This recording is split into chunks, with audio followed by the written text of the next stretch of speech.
Hi everybody, welcome back to my music channel. In today's video I'm going to be doing my last album review of the year, and it's for the album I Don't Believe We've Met by Danielle Bradbery. So I'm going to review each track individually, and then I'm going to give my overall thoughts about the album at the end. So the first track is called Sway, and this has always been one of my favorites ever since I first heard it. What I really like about it is how unique the sound is. Like, you can't really pinpoint the genre. It's kind of a combination of country, pop, rock, jazz, even a little bit of doo-wop. So I think that makes it really unique, and it's kind of cool that you can't put it into a box. It's also really catchy and infectious, and a great way to start off the album because the rest of the album ends up being very personal and raw and honest, and so this is one of the few songs that's more fun and upbeat and carefree, and it's just one of those songs you can't help but kind of tap your foot along or dance or sway. It's just really catchy and gets stuck in your head, and it's one of my favorites. The next one is Potential, and this is a fan favorite. It actually took a while for it to grow on me, but eventually it did. And there was a situation that I went through where I liked someone, and I actually kind of went through this situation that she talks about where you're more in love with the guy's potential than the guy himself. So it's very relatable and very true to life and what a lot of people probably experience. We heard a lot of different versions of this song in live performances she did. Versions with just acoustic guitars, versions with only piano, and then more recently she started doing versions with a full band. So it was interesting to see what direction they were going to go for the recorded version. So I really like that they kind of took all three of those styles and implemented them for the final studio version, and I think it works very well, and it's kind of the best of all of them together. And I like how on the bridge they added a little bit of an orchestra section. They didn't go overboard with it, but it still gives it just a little something, and I really liked that. The next one is What Are We Doing? This is one of my favorites. I really like how relaxed and chill it kind of is, and it's got that urban pop sound. And I like how on the chorus they added a male voice in there. I don't know if it's an actual guy singing or if they took Danielle's voice and put like a male voice effect on it, but I think it just adds a little something to it that kind of gives it more dynamic. The next one is Worth It, and I know that this is also a fan favorite. It's probably not, like, I don't like it as much as other people do. For me, it's a little slow and kind of like drags on. I find some of the lyrics to be kind of cliche, even though I think the overall message and the meaning of the song is really good, and I think it's something that young girls and women need to hear. Like, I went through a similar situation where I didn't feel like I was really being appreciated at my job, which is one of the things that she talked about when writing the song. So it's good that, like, you know, people can apply it to different situations in their lives and stuff. But some of the lyrics, like, don't tell me I'm too hard to please, you should be begging down on your knees. I mean, a lot of people have used that rhyme scheme in songs before. Some of the lyrics just are not particularly original. Like, I've kind of heard those lyrics in other songs before. So to me, some of the lyrics were just nothing special, and then the song kind of drags a little bit, but I get why people like it. For me, it's probably one of my lesser favorites, but I do like the overall message and the meaning of it. The next one is Can't Stay Mad, and this is probably my other least favorite. I don't think that any of the songs on here are bad, but there's just ones that I like more than others. Can't Stay Mad, to me, is a little bit fillerish. It reminds me of Taylor Swift's, like, very, very early music. It's got that, like, country pop sound, and I think the lyrics, I mean, it's definitely a, like, relatable situation and stuff, but I feel like it's the kind of thing that, like, her younger fans might like more, and, like, it's catchy and everything, but to me, it's just not one I really see myself listening to a lot, and it does come across as kind of a bit like a filler track, and there's so many songs that she wrote for this album and that we heard live, and I would have probably put a different track on here instead of this one. The next one is Messy, and this was actually a song we didn't get to hear before. There's only a couple songs that we hadn't heard before the album came out, and this is one of them. And at first I thought it was just okay, but actually the more that I listened to it, the more that it grew on me. I really like the concept of the song because there's a lot of breakup songs out there, but I feel like this is kind of a little bit of a different take on it, because it's not just talking about what would happen if the relationship ended, but it also talks about how it would affect other people, and it's, you know, kind of that that internal conflict of saying like, you know, I know that this relationship isn't working out, but if I break it off, then I know it's going to be difficult. It's going to be messy. And so I think this is one of the most raw and like really vulnerable tracks on the album. I mean, I know that she co-wrote most of the songs, but she did say that a lot of the ideas came from the other writers. Whereas I feel like with Messy, I feel like this is more her than maybe some of the other songs. I know that she went through some kind of situation with her boyfriend, and so I feel like that really comes across in this song, and especially when she says like, my younger brother is gonna lose you too, and stuff like that. So I feel like the lyrics are a little more autobiographical on this one, and I like the pop sound of it, and it's very simple, and especially some of the lyrics like, I know what I gotta do, so why is that so hard to do? It's very simple, but I think it really is a powerful lyric, and it means a lot. So I was really impressed with this one, because I feel like it's probably a little more true to her and her own personal situation. The next one is Red Wine Plus White Couch. This is an interesting one because originally I didn't really like it, and it's not because I don't like this kind of music, because I actually do, but I guess it was just a little weird to hear her doing a song like this, and I thought some of the lyrics were kind of dumb, like, so stupid, like, I'm shaving with the lights out. You know, I thought that was kind of like a cringeworthy lyric, and it, like, was just weird. And I felt like the music was like too loud at points where you couldn't really hear her singing and stuff like that. But as I listened to it more, it grew on me a lot, and I actually would consider it one of my favorites now. It's definitely not a country song at all. It's very R&B and pop, but it's really catchy. And again, there's not a lot of like fun songs on the album, so this is kind of one of the more fun ones, I guess.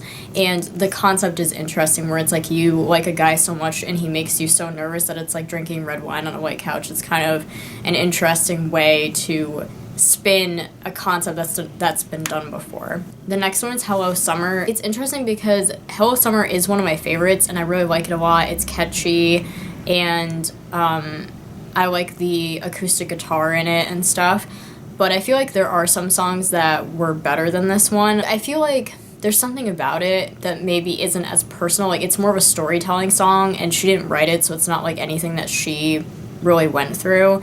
And I feel like it doesn't quite go with the concept of it being like a raw personal album about this like relationship thing that she went through. It's a good storytelling song, and like I do like the song, but in terms of its place on the album, I feel like maybe there just could have been like different ones put on instead of that one. But it is one of my favorites, and I like it a lot. The next one is Human Diary. I think Human Diary is okay. It's grown on me the more that I've listened to it. I think that the chorus could have been stronger, like melodically. I think that the song in general has really good lyrics, and it is very raw and personal, even though she didn't write it, but the meaning and everything is very raw and personal and vulnerable.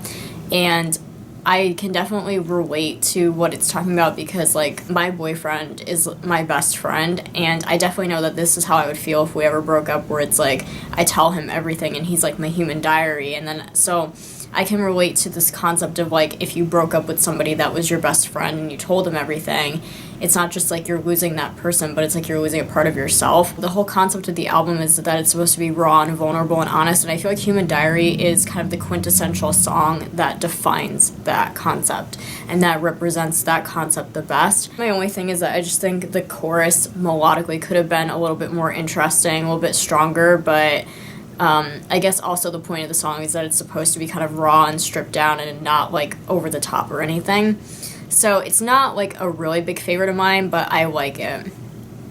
The next one, or the last track is Laying Low, and this is one of my favorites. It might even possibly be my favorite. It's really hard to pick an overall favorite because all the songs are so different, but Laying Low is definitely one of my favorites, and I've loved it ever since I first heard it. It's the most country song on the album, and what I liked about it in terms of the studio version is that it's one of the few songs, or I think it's actually the only song on here, that doesn't have a lot of bells and whistles with the production. It's just acoustic guitar and her voice. There's not even like background vocals or anything. So it's really pure and raw. And I think she said they actually used the original demo for it. So I like how minimalist it is and like bare bones. And I feel like that illustrates the concept of the song very well. And I also relate to the topic a lot because, you know, I was going through some stuff where I was like working and doing online classes, so I could definitely relate to the concept of feeling like you're really busy all the time and you don't have any time to yourself, and then you kind of start to get really stressed, or you start to kind of lose yourself when you're so immersed in other things. So I really like the concept of the song, and it's a good way to close the album. It was kind of interesting to me, it dawned on me that the first and last tracks of the album are actually very similar in their concepts, but very opposite in their sound. So I thought that was interesting how they kind of, it came full circle, where Sway is talking about like just putting on a song that makes you feel good and dance and relax and stuff, and then Laying Low is very stripped down, and it's talking about like just closing yourself off from the world and taking time for yourself. So I thought that was interesting how it starts and ends the same way. My overall thoughts on the album, I definitely think it's a lot better than her debut album was. Like, her first album, she didn't get to write any of the songs. It was very, I mean, I think that her first album was like fine. It was enjoyable to listen to, but it was very cookie cutter country pop. Like, you know, those songs could have been sung by like any female country artist, and there wasn't a lot of originality. The songs were written by other writers, like professional songwriters. The songs weren't written for her. The songs didn't tell her story. And on this album, she got to co-write 7 out of the 10 songs, and then the other ones she picked because she felt like she related to them or she really liked them. It shows a lot more of her personality. It tells more of her story and the things that she's gone through. Musically, it's very different. It's mostly pop and R&B with a little bit of country in there, and so that shows more of her musical style as an artist and like what her personal taste in music is. I also like that her vocal is more upfront, because on her debut album they kind of produced all the songs in the same way, and on the chorus of all the songs there was like a lot of background vocals and stuff, whereas on this album I feel like her voice is more front and center like it should be, and every song is different, and there's like something on here that everybody can enjoy. And on her first album she was a teenager, and on this album she's 21, so the songs are a little bit more mature and relatable. I also like the album packaging and the artwork a lot. I like how they used a lot of white. As you can see, like there's a lot of white to kind of symbolize like a rebirth and like a clean slate kind of thing. And that's kind of why the album's called I Don't Believe We've Met, because it's like a reintroduction of herself. And so if you knew her from The Voice but you hadn't really kept up with her, or you've listened to her first album but you didn't really keep up with her since then, I do recommend checking out her new album, because it's just so different from her first one, and she's really changed a lot as an artist and as a person, and I think that you'll be pleasantly surprised at the songs on here. My only criticisms are that I know that she co-wrote a lot of songs for this album. I think she co-wrote over 80 songs, and to only have 10 on here, given how many we heard live and stuff, I just think they could have put more songs on here. So I don't really know why they only kept it to 10, or they could have at least like released a deluxe version with more tracks or something. So I hope that some of the songs that we heard, like Room for Two and Mama Was a Liar and It's All Good and stuff like that, that maybe they'll be used on a future album. Maybe they just didn't fit with this album. Hopefully the ones that we heard will be on a future album maybe. So I'll show you also a little bit closer what the album itself looks like, because I got a physical copy from Pledge Music. I got an autographed copy, and it comes with the CD inside. It's just a white disc, and it also comes with a lyric booklet that has all of the lyrics inside, which I always like when artists do. There's not a lot of pictures in here, but I think the photography was done really well.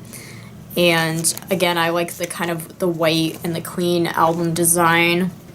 It's just like very modern looking. So that concludes my review of I Don't Believe We've Met by Danielle Bradbery. Let me know down in the comments below what you think of her new album. Tell me what your favorite song is. And stay tuned for a video that I'm going to be doing for the end of the year, where I talk about all my favorite music from this year. So thank you so much for watching, and I hope to see you in my next video.